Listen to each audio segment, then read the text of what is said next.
รมที่ผิดติดตัวทำบาปโหดร้าย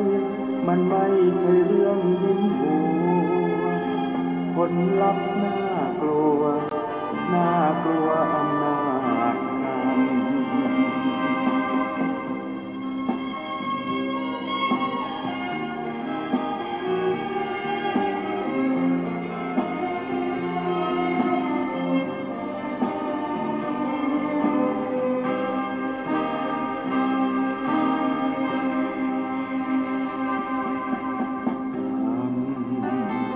อำนาจกรรม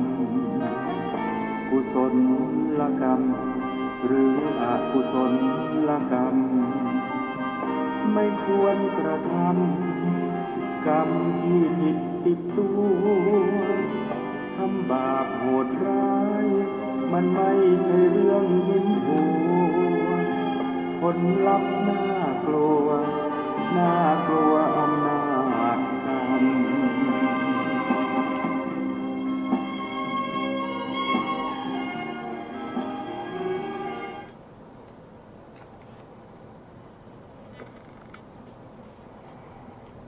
พุทธัง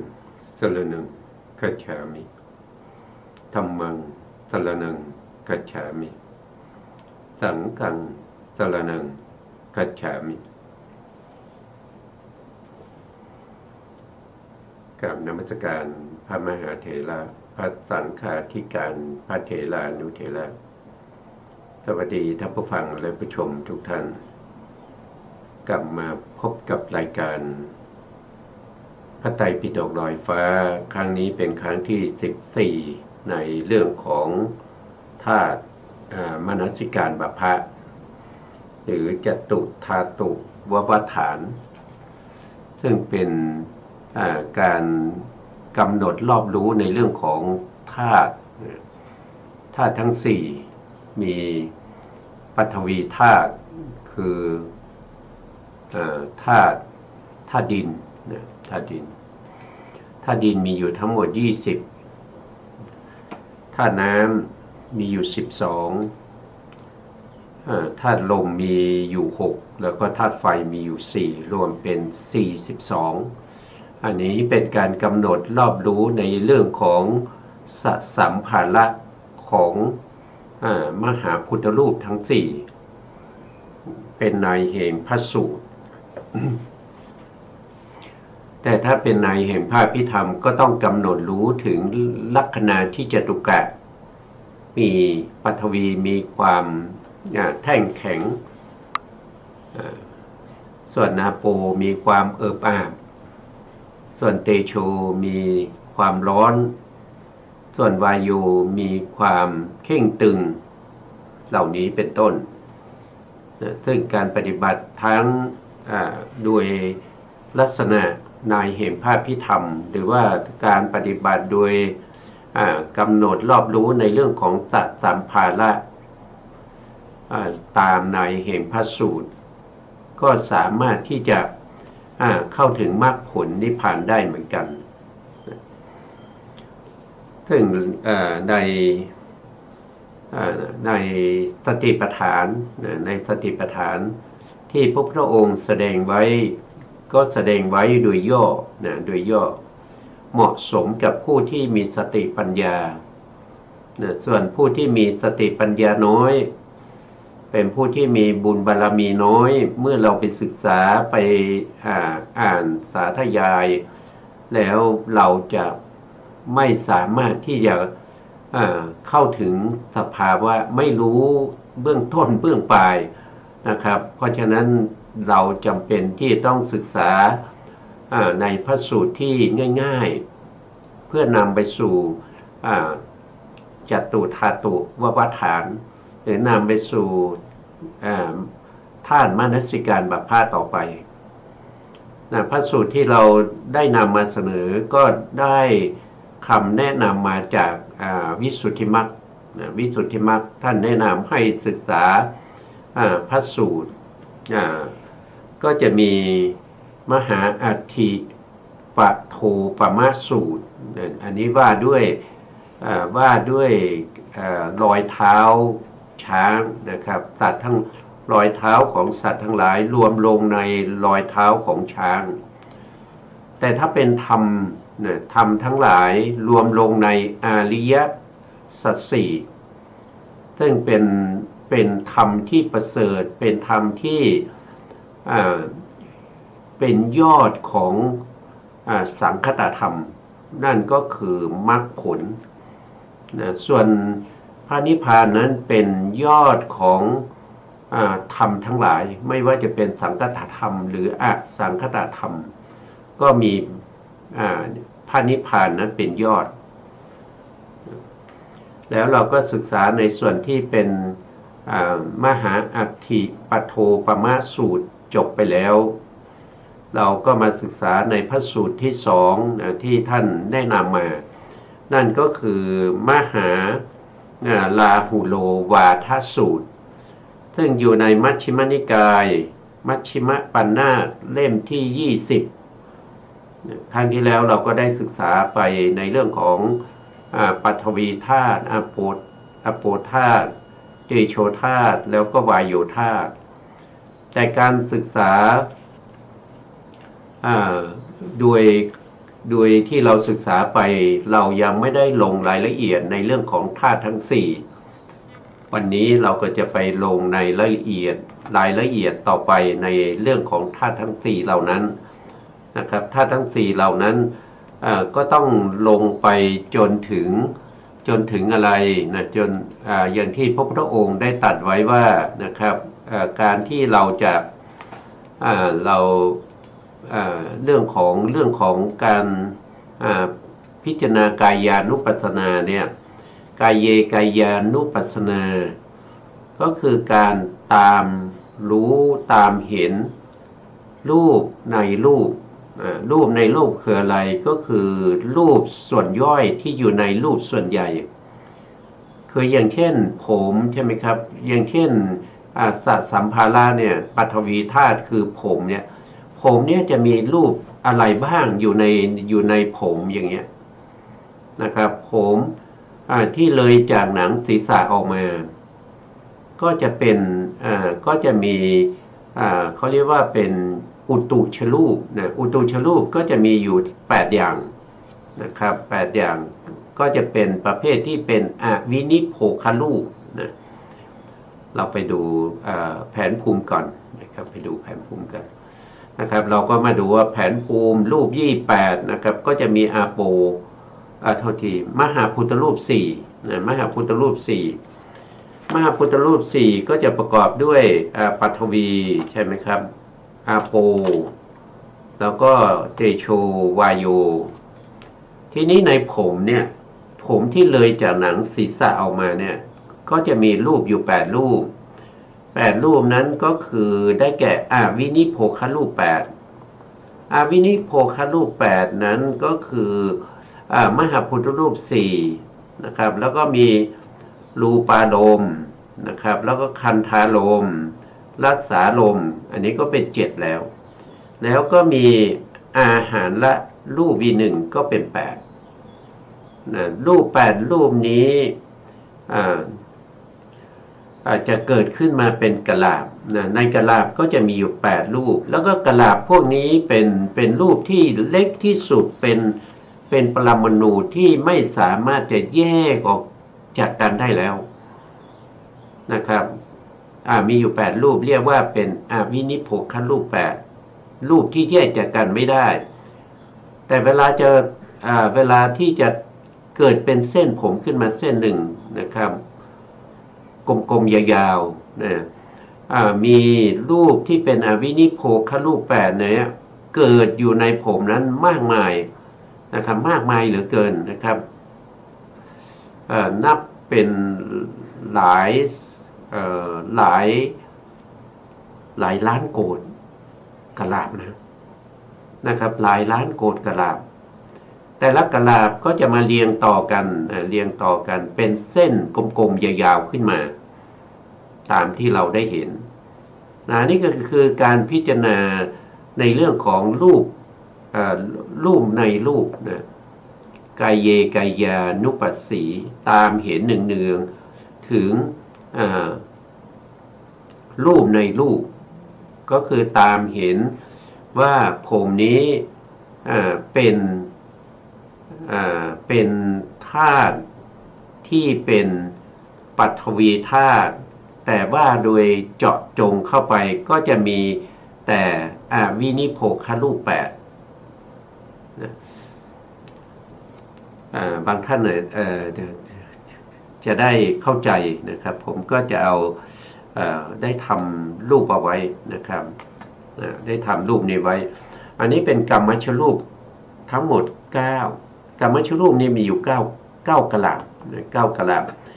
ก็จะมีอะไรบ้างก็จะมีหนึ่งก็คือจักขุทัสสะกะลาจักขุนี่หมายถึงประสาทตานะครับแล้วก็ทัสสะแปลว่า10แล้วก็กะลานี่คือรูปที่รวมกันเป็นกลุ่มก้อนนะครับคือเป็นกลุ่มก้อนแล้วนะครับแยกจากกันไม่ได้นะเขาจะรวมกันนะรวมกันเป็นกลุ่มก้อนนะครับถ้าเป็นรูปกะลาแล้วแยกออกจากกันไม่ได้นะครับแต่รูปกะลาแต่ละกะลานี่มันน้อยนิดเดียวนะครับมันเป็นอนูมันเป็นอนูเป็นปรมาณูนะครับเป็นรูปที่เล็กมากแล้วรูปเหล่านั้นก็จะมาก็จะรวมหลายรูปรวมหลายรูปนะครับแล้วก็เกิดที่ตาเกิดที่กลางตาดำจะมีรูปอยู่เท่ากับในอัตถกถาอาจารย์ท่านบอกว่ามีขนาดเท่ากับหัวเหานะหัวเหานะเมื่อคิดหัวเหาออกมานะครับก็จะเท่ากับ 5,000 กว่า 5,000 กว่าถ้าจำไม่ผิดก็เป็น 5,000 แสนกะลาอะไรพวกนี้นะครับนะก็จะอยู่ที่กลางตาดำนะในกะลาของจักขุทัสสะกะลาก็จะมีรูปเล็กๆนะรูปเล็กๆที่ประกอบกัน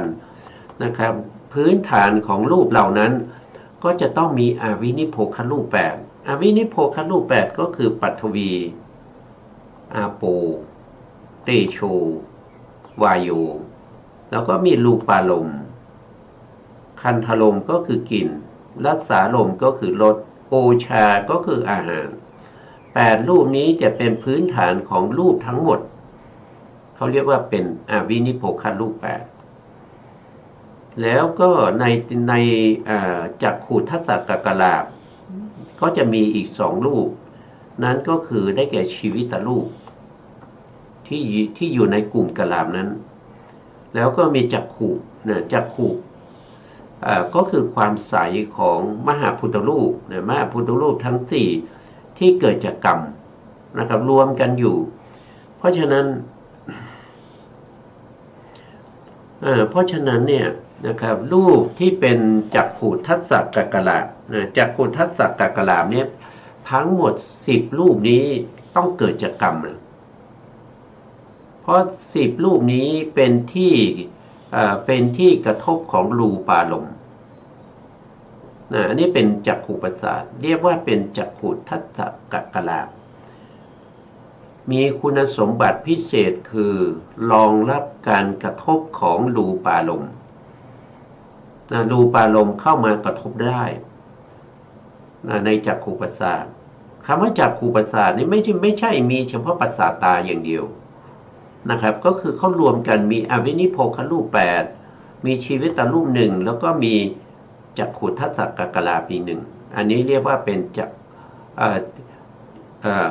ก็เป็นจักขุทัสสะกะลามีอยู่10รูปเมื่อรวมกันเป็น10รูปนี้เขาเรียกว่าเป็นรูปกะลาเพราะฉะนั้นรูปกระดาษอย่างนี้จะแยกจากกันไม่ได้คือแยก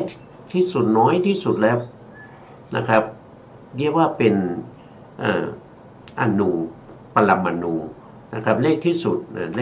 แล้วนะก็รวมกันหลายๆรูปนะครับถึงจะออกมาเป็น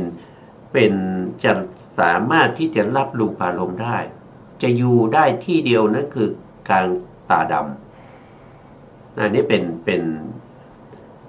เป็นจักขุทัสสะกักกลาบต่อมานะครับต่อมารูปที่สองเขาเรียกว่าเป็นโสตทัสสะกักกลาบโสตทัสสะกักกลาบคำว่าทัสสะก็แปลว่า10นะครับแล้วก็กลาบนี่แปลว่ากลุ่มก้อนนะที่เขารวมกันเป็นกลุ่มก้อนแล้วนะครับแล้วก็โสตก็คือประสาทหูนะครับสรุปแล้วก็คือท่านบอกว่ารูปกลาบที่รวมกันทั้งมีโสตประสาทเป็นที่10เป็นที่10ก็เรียกว่าโสตทัสสะกักกลาบมีรูปกลาบรวมกันอยู่10รูปรวมกันอยู่10รูปเช่นเดียวกันกับคานะก็เช่นเดียวกันนะครับเพียงแต่เปลี่ยนโสตตรงนี้ให้เป็นคานะประสาทเท่านั้นเองก็จะได้เป็นคานะทัสสะกักกลาบก็มี10รูปเหมือนกันนะแต่คานะเนี่ยไม่ได้อยู่ในหูแต่อยู่ในจมูกนะครับอยู่ที่เดียวนะอยู่ในจมูกนะครับต่อมาก็ชิวหาทัสสะกักกลาบก็เช่นเดียวกันชิวหาทัสสะกักกลาบก็เปลี่ยนโสตไปเป็นชิวหาก็จะเป็นชิวหาทัสสะกักกลาบก็มี10รูปเหมือนกันรูปต่อมาก็เป็นกายะนะครับชิวหานี่จะอยู่ที่ลิ้นนะอยู่ที่ลิ้นนะทีนี้กายะก็เป็นทัสสะกักกลาบนะเป็นทัสสะกักกลาบเปลี่ยนตรงโสตเป็นกายะนอกนั้นก็เหมือนเดิมมี10รูปนะครับรวมเป็นกายะทัสสะกักกลาบมีรูปอยู่10รูปรูปอื่นๆก็เหมือนเดิมนะครับก็มีเหมือนเดิมมีมหาพุทธรูป4แล้วก็มีรูปารมณ์คันธารมณ์รัตตารมณ์โอชาคืออาหารแล้วก็มีชีวิตรักษาอยู่ตรงนี้ก็เปลี่ยนเป็นอิทธิภาวะนะอิทธิภาวะรวมแล้วก็เป็น10รูปก็เรียกว่าอิทธิทัสสะกักกลาบมีรูปอยู่10รูป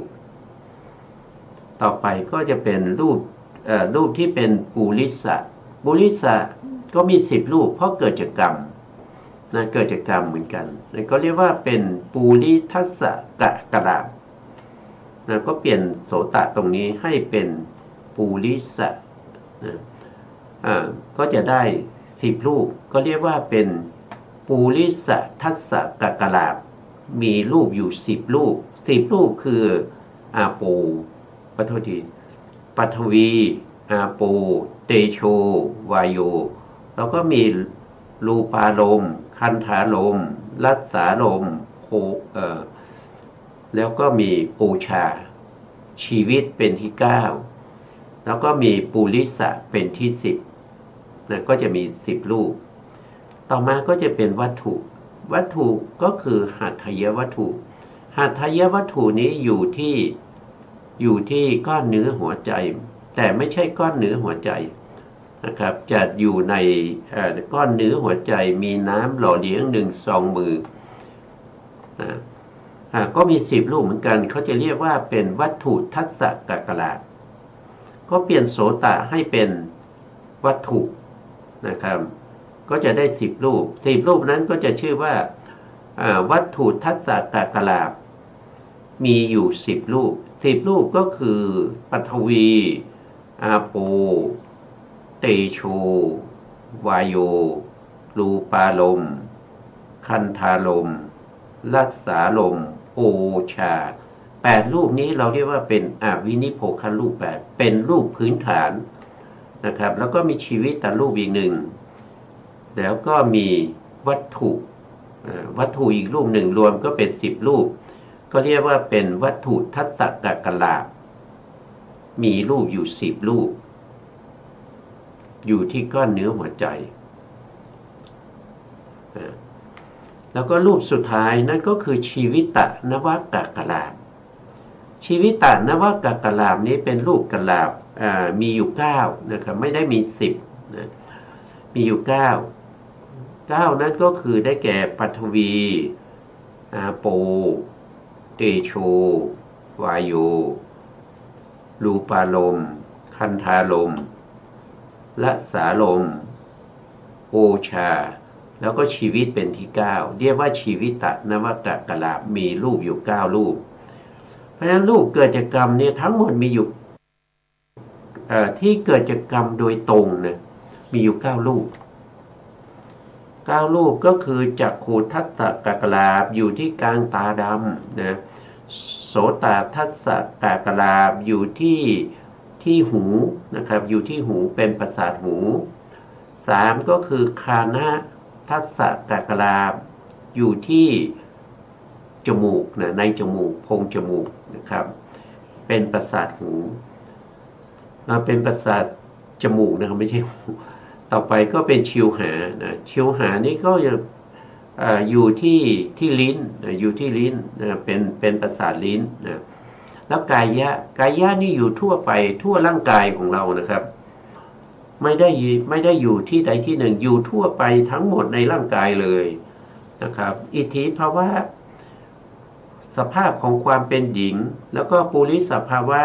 สภาพของความเป็นชายอันนี้จะแยกกันนะถ้าเป็นผู้หญิงก็จะไม่มีปุริสภาวะถ้าเป็นผู้ชายก็จะไม่มีอิทธิภาวะภาวะรูปจะอยู่ทั่วไปในร่างกายเหมือนกับกายประสาทก็อยู่ทั่วไปนะครับแล้วก็วัตถุก็จะวัตถุทัสสะกลาบอยู่ที่ก้อนเนื้อหัวใจชีวิตนวกลาบมีอยู่9รูปก็จะเป็นรูปที่รักษาซึ่งกรรมชรูปทั้งหลายนะครับก็จะรักษาจักขุ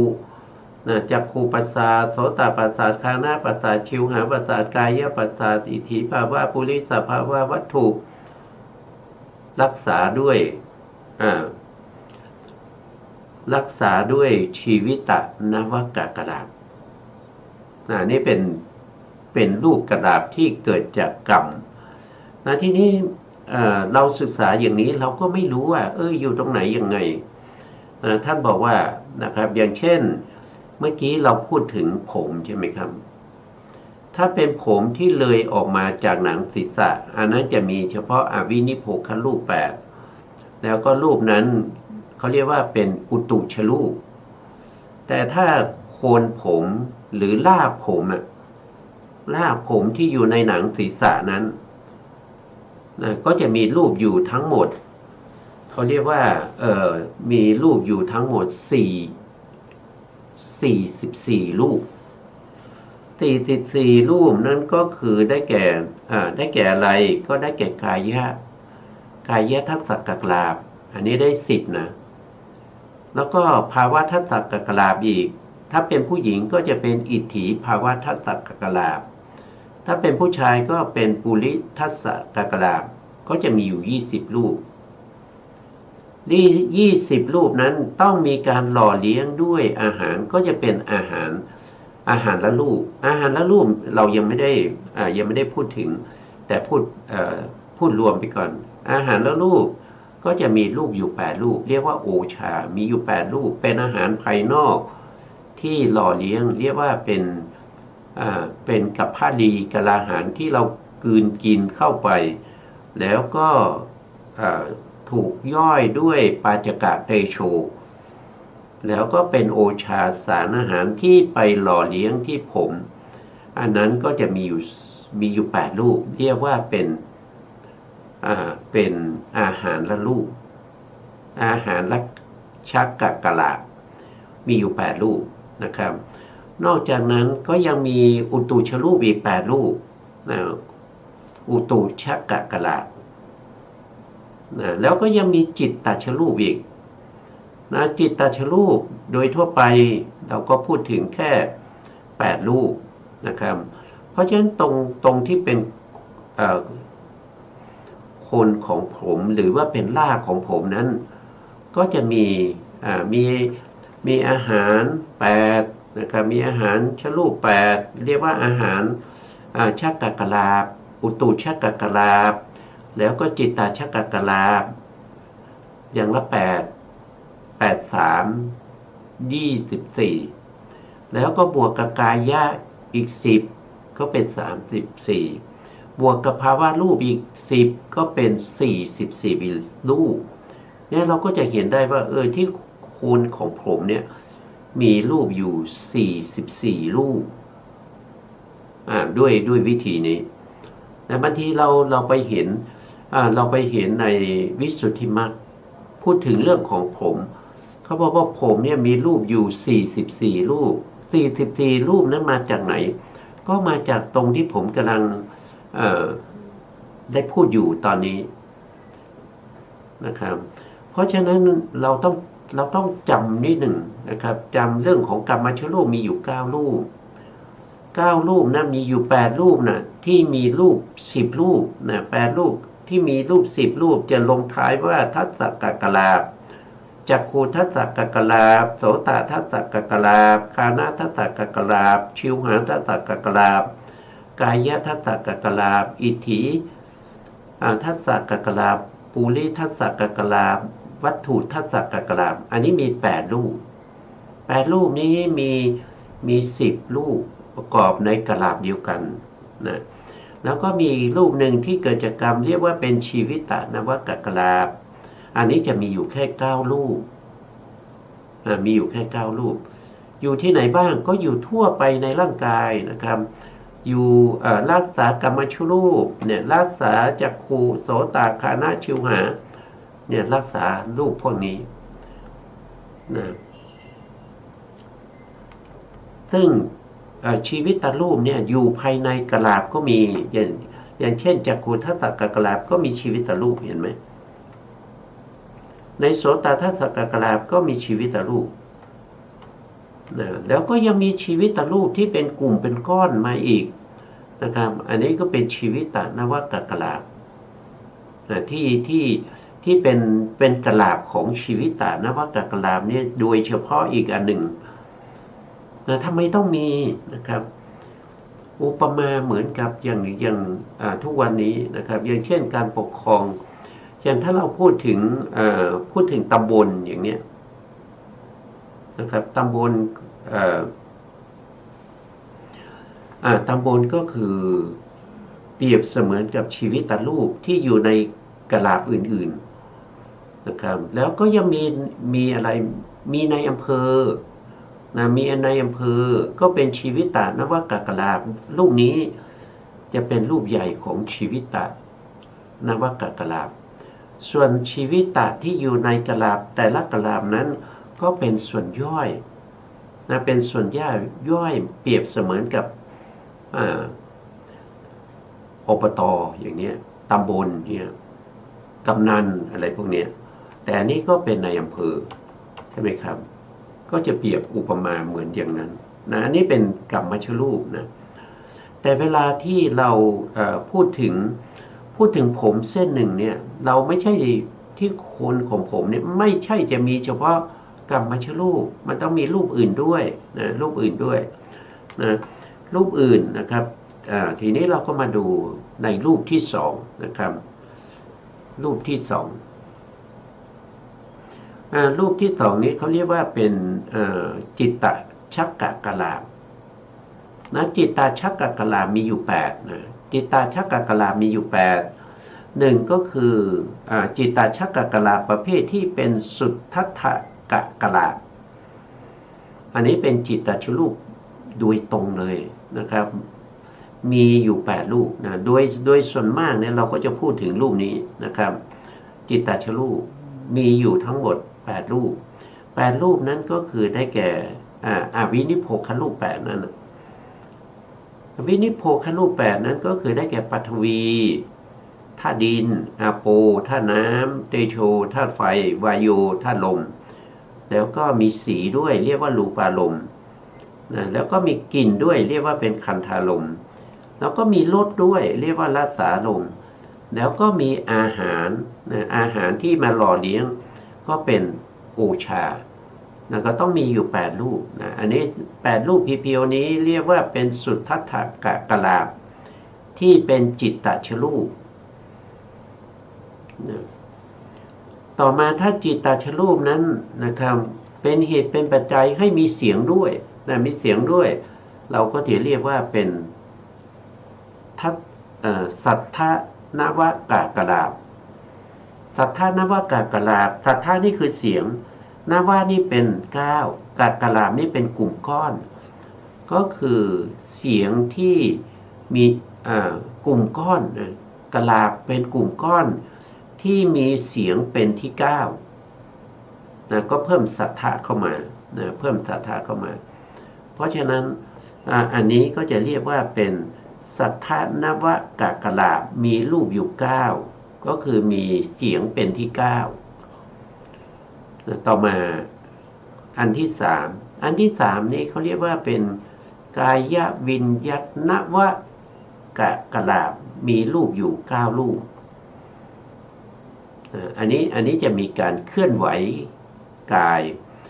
เคลื่อนไหวกายเราก็เปลี่ยนจากสัทธะนี้นะเอาสัทธะออกไปนะครับแล้วก็เอากายมาลงตรงนี้นะกายนี้ไม่กายนี้คือกายวิญญัตนะเป็นกายวิญญัตไม่ได้หมายถึงการเคลื่อนไหวมือนะครับอย่างเช่นยกมือเนี่ยเราก็จะเห็นอวัยวะแขนของเราเนี่ยยกขึ้นยกขึ้นยกลงอย่างนี้ไม่ได้หมายถึงการยกขึ้นยกลงอย่างนี้ไม่ได้หมายถึงการคูการเหยียดอย่างนี้แต่หมายถึงกายวิญญัตกายวิญญัตที่อยู่ในการเคลื่อนไหวอิริยาบถคูแขนเหยียบแขนยกแขนนะครับพยักหน้ากระพริบตานะครับตัวที่แฝงอยู่ในอาการเหล่านั้นเรียกว่าเป็นกายวิญญัตไม่ได้หมายถึ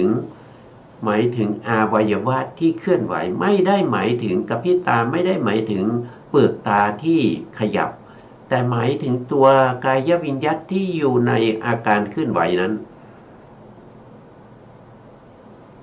อันนี้เรียกว่าเป็นกายวิญญัตนะครับมีอยู่9รูปนะ9รูปท่านบอกว่ามีกายวิญญัตนี่เป็นที่9นั่นก็แสดงว่ามีอวินิโพครูป8แล้วก็มีกายวิญญัตอีกรูปหนึ่งถ้าเราอุปมาเปรียบเทียบรูปที่รูปนี้นะเพราะว่าไม่ได้เขียนรูปมาให้ทั้งหมดพอได้เขียนรูปให้ทั้งหมดก็จะมากมายนะครับแต่อธิบายนิดเดียวนะครับเสียเวลาไปเขียนรูปนะเพราะฉะนั้นก็เปรียบเสมือนกับสัทธนวกลาบนี้เพียงแต่เอาเสียงออกไปเอาสัทธะออกไปแล้วก็เอากายวิญญัตเนี่ยเข้ามาแทนที่ก็จะเป็นกายวิญญัตนว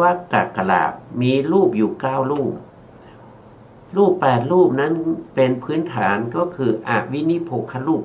8มีปฐวีอาโปเตโชวาโยดูปาลมคันธาลมลัสสาลมแล้วก็โอชาคืออาหารแล้วก็มีกายวิญญัตก็เป็น9รูปเรียกว่าเป็นกายวิญญัตนวกลาบมี9รูปนะต่อมาท่านบอกว่าวจีวิญญัตสัทธนวกลาบมีอยู่10รูปมีอยู่10รูปอันนี้พูดถึงจิตตชรูปนะท่านต้องอย่าปนกันนะครับคนละอย่างกับกามชรูปนะอันนี้เป็นจิตตชรูปนะข้อที่4นะข้อที่4มีวจีวิญญัตแล้วก็มีเสียงด้วยนะทัสสะกลาบก็คือมีวจีวิญญัตเป็นที่10นะครับมีตัทธะคือเสียงเป็นที่9อันนี้รูปที่4นะครับรูปที่4ก็เราก็มาเปรียบเทียบกับรูปนี้นะรูปนี้เราก็เปลี่ยนเป็นวจีวิญญัตสัทธนวกลาบนะมีรูปอยู่10รูปเราก็เพิ่มอะไรเข้ามาก็เพิ่มวจีวิญญัตเข้ามานะเพิ่มตรงนี้นะวจีวิญญัตเข้ามาอีกรูปหนึ่งนะครับก็เป็น10รูปนี่มีรูปกลาบ10รูปวินิโพครูปทั้ง8นะเป็นพื้นฐานแล้วก็เพิ่มวจีวิญญัต1เพิ่มเสียงมาอีก1นะครับ อันนี้คือวจีกรรมวจีกร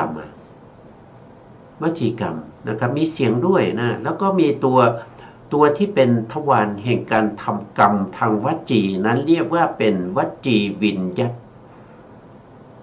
ในอย่างผมพูดเนี่ยนะครับพูดจากจิตนะ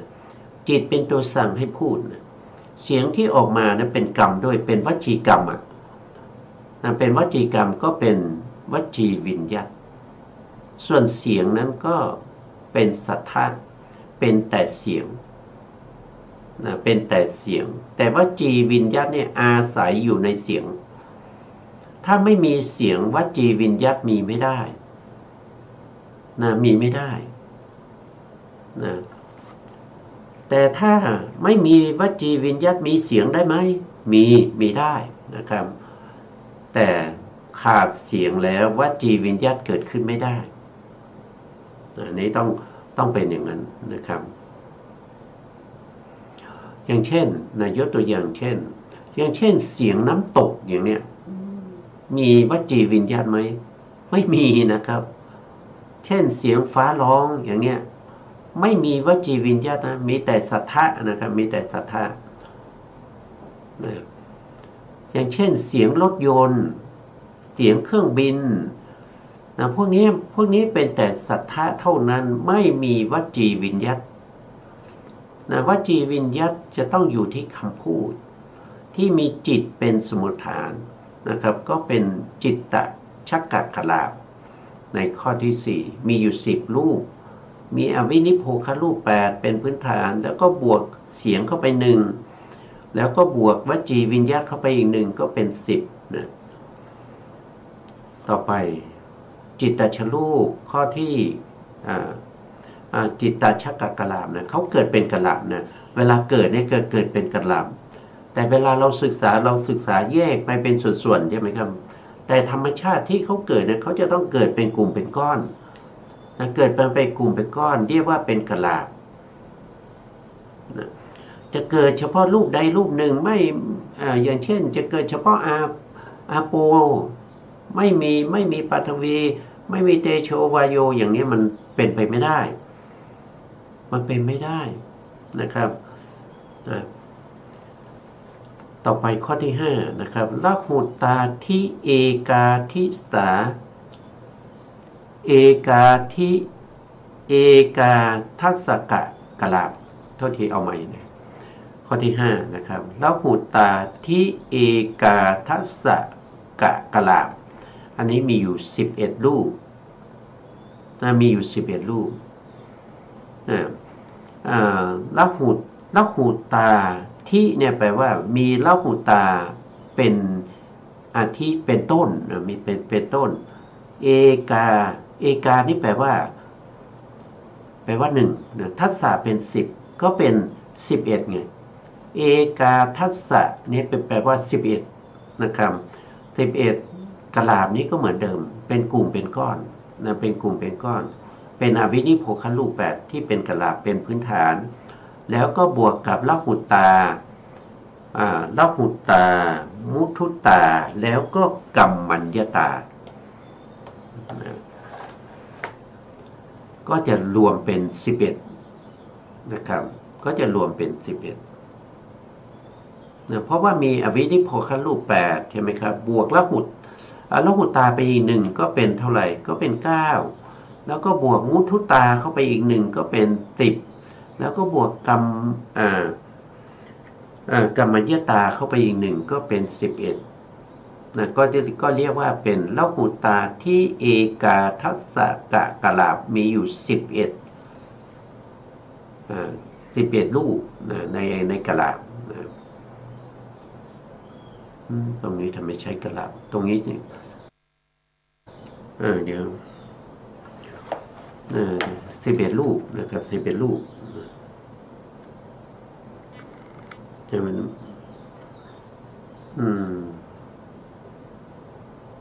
ท่านใช้เดี๋ยวดูนิดหนึ่งนะครับเสียเวลานิดหนึ่งมีรูปมีรูปตรงนี้ต้องเป็นรูปนะครับตรงท้ายเนี่ยนะ ตรงนี้พิมพ์มาผิดนะครับโทษทีนะต่อไปในข้อที่6นะครับข้อที่6ท่านบอกว่าสัทธะละหุตาทิวาทัสสะกะกะลาบมีอยู่12รูปนะ12รูปในกะลาบเดียวเนี่ยมีอยู่12รูป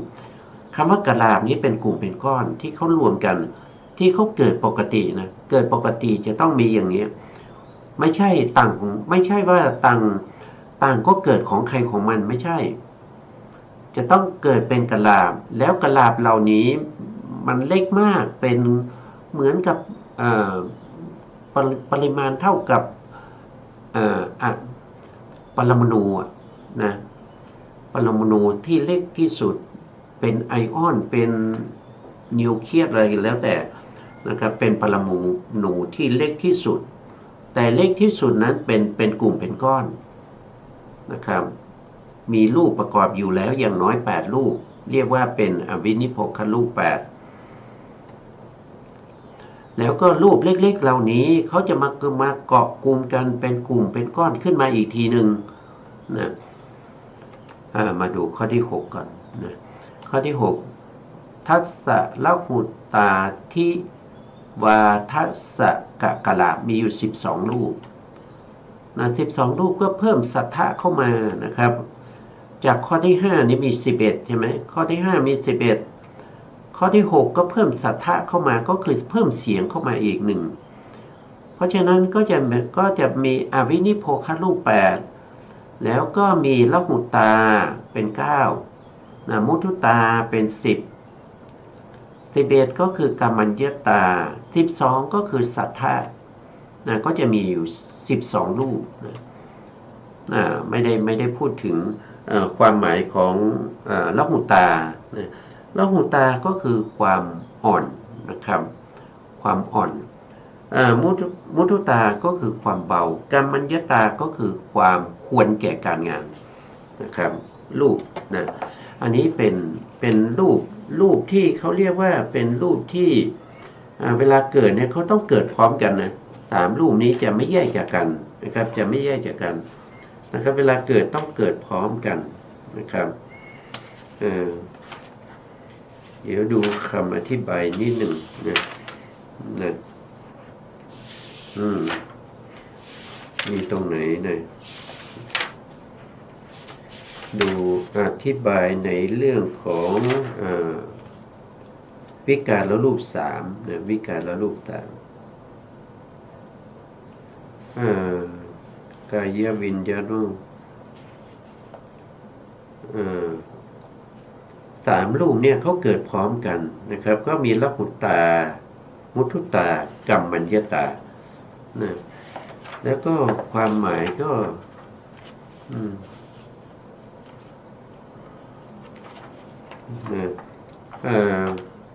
ละหุตาขอโทษทีละหุตาคือความเบานะครับละหุตาคือความเบาของนิพพานรูปความเบานะครับเหมือนกับว่ามีอุปมาเหมือนกับว่าถ้าสิ่งที่มีชีวิตเนี่ยมันจะมีละหุตานะมีละหุตาแต่ถ้าคนที่ตายไปแล้วเนี่ยนะครับเหลือแต่ซากศพเนี่ยมันจะหนักนะมันจะหนักขึ้นนะครับเพราะมันไม่มีละหุตามันไม่มีละหุตาแล้วก็ไม่มีมุทุตาคือความอ่อนของแขนขาเนี่ยไม่มีนะครับเวลาตายแล้วเนี่ยตัวจะแข็งนะตัวจะแข็งนะมันไม่มีรูปที่เป็นมุทุตานะมุทุตานี่เป็นความอ่อนของกายนะของกายนะเพราะฉะนั้นคนตายจะแข็งกระด้างนะครับจะงอกจะคู้จะเหยียดแขนไม่ได้นะเหยียดได้เหมือนกันแต่ต้องใช้กำลังดึงออกนะหรือว่าคู้เข้านะครับต้องเอาเชือกมัดไว้นะมันจึงจะอยู่นะครับอันนี้มีเฉพาะในสัตว์นะในสัตว์ที่มีวิญญาณครองนะครับละหุตาคือความเบานะความเบาของ ร่างกายนะอวัยวะต่างๆความเบาของนิพพานรูปนะเวลาที่เรายังไม่ตายเนี่ยนะถ้าเราไปแบกหรือไปอุ้มหรือไปทำยังไงก็ตามไปยกคนที่เขายังมีชีวิตอยู่เนี่ยมันไม่หนักแต่คนที่ตายไปแล้วเนี่ยลองไปยกดูนะครับมันจะหนักนะเพราะว่ามันไม่มีละหุตามันไม่มีละหุตาคือมันไม่มีความเบาของนิพพานรูปนะมุทุตาคือความอ่อนอันนี้ก็อธิบายแล้วนะครับคูแขนเหยียบแขนได้เพราะยังมีชีวิตอยู่แต่ถ้าตายแล้วมันแข็งแข็งมันคูไม่ได้เหยียดก็ไม่ได้นะแล้วก็อันที่สามก็คือกรรมัญญตากรรมัญญตาก็คือความควรแก่การงานของนิพพานรูปควรแก่การงานก็เหมือนกับคนมีชีวิตนะครับทำงานก็กระฉับกระเฉงไม่เคอะเขินไม่เคอะเขินนะทำอะไรก็ดูแล้วก็ราบรื่นดีเปรียบกับหุ่นยนต์นี่มันไม่มีชีวิตใช่ไหมมันไม่มีวิญญาณของเพราะฉะนั้นหุ่นยนต์เวลาจะเดินเราก็จะเห็นได้เวลาจะทำอะไรเราก็จะเห็นได้ว่ามันจะแข็งมันจะคูจะเหยียดจะยกจะอะไรเนี่ยมันไม่เหมือนกับมนุษย์นะมันเหมือนกับหุ่นยนต์พูดงั้นอันนั้นคือความไม่ควรแก่การงานแต่ถ้าผู้ที่มีชีวิตอยู่มีวิญญาณครองอยู่เวลาจะเคลื่อนไหวอะไรดูแล้วมันก็มันดูแล้วมันไม่เคอะเขินนะครับมันเคลื่อนไหวโดยธรรมชาตินะนี่ก็เป็นละหุตาคือความเบามุทุตาคือความอ่อนนะความเบาของนิพพานรูปความอ่อนของนิพพานรูปกรรมัญญตาคือความควรแก่การงานของนิพพานรูปนะนี่ก็เป็นรูปทั้งสามที่เราเรียกว่าเป็นวิการรูปสามเวลาเกิดก็ต้องเกิดพร้อมกันเวลาไม่เกิดเขาก็ไม่เกิดแล้วเวลาไหนไม่เกิดเวลาที่เจ็บไข้ได้ป่วยอย่างเนี้ยนะร่างกายไม่สมบูรณ์ไม่ได้ทานอาหารอย่างเงี้ยก็เคลื่อนไหวลำบากอย่างนี้นะหรือว่าทำงานกลางแดดนะครับนานๆอย่างเงี้ยการเคลื่อนไหวอะไรต่างๆมันก็ลำบากนะครับนั่นแสดงว่าวิการรูปสามไม่ค่อยเกิดเกิดบ้างนิดๆหน่อยๆนะมันไม่เกิดตลอดติดต่อเนื่องกันโดยปกติมันจะเกิดหยุดอย่างเงี้ยนะก็ทำให้เกิดการเคลื่อนไหวอิริยาบถต่างๆนี่ติดขัดเป็นช่วงๆเพราะฉะนั้นวิการรูปสามก็มีความสำคัญนะครับวิการรูปสามเนี่ยนะครับส่วนมากก็จะเกี่ยวกับเรื่องของจิตใช่ไหมเพราะฉะนั้นจึงจัดอยู่ในประเภทที่เป็นจิตตชรูปนะจิตตชรูปเนี่ยจะมีวิการรูปสามมีวิญญาติรูปสองนะวิญญาติรูปสองคือกายวิญญาตวจีวิญญาตอันนี้เป็นทวารของจิตนะจิตคิดที่จะพูดถึงพูดได้จิตคิดจะยืนถึงยืนได้ด้วยกายวิญญาตจิตคิดจะเดินถึงเดินได้ด้วยกายวิญญาตนะครับกายวิญญาตจะวิ่งจะเดินจะยืนจะนั่งจะนอนเนี่ยเกี่ยวกับกายวิญญาตนะจะคูจะเหยียดนะกระพริบตานะครับหรือจะสั่นจะอะไรพวกนี้ก็เกี่ยวกับกายวิญญาตกายวิญญาตมาจากไหนก็มาจากจิตมาจากจิตเพราะเขาเป็นกรรมนะเขาเป็นกรรมนะกรรมคืออะไรกรรมคือเจตสิกที่ประกอบอยู่ในจิตกรรมนั้นเรียกว่าเป็นเจตนาเจตนาคือความจงใจนะเป็นอัญญะเป็นสัพพะจิตตสาธารณเจตสิกดวงที่สี่นะครับดวงที่สี่ดวงที่หนึ่งผัสสะใช่ไหมผัสสะมีการกระทบอารมณ์เป็นลักษณะ ดวงที่สองได้แก่เวทนามีการเสวยอารมณ์เป็นลักษณะดวงที่สามมีคือสัญญามีการจำได้เป็นลักษณะสี่ก็คือเจตนามีความจงใจเป็นลักษณะแนวความจงใจมีความตั้งใจจงใจในการที่จะยืนเดินนั่งนอนจะคู้จะเหยียดเกี่ยวกับความจงใจเป็นกรรมนะครับจิตก็สั่งให้กายเคลื่อนไหวโดยการแผ่จิตตชวายุแล้วเกิดการเคลื่อนไหวกายวิญญาตก็อาศัยอยู่ในอาการกิริยาของการเคลื่อนไหวเหล่านั้นนี่ก็เป็นจิตตชักกะลาภนะครับเรากำลังพูดถึงนะข้อที่7นะข้อที่7ก็คือกายวิญญัตละหุตาทิวาทัสสะ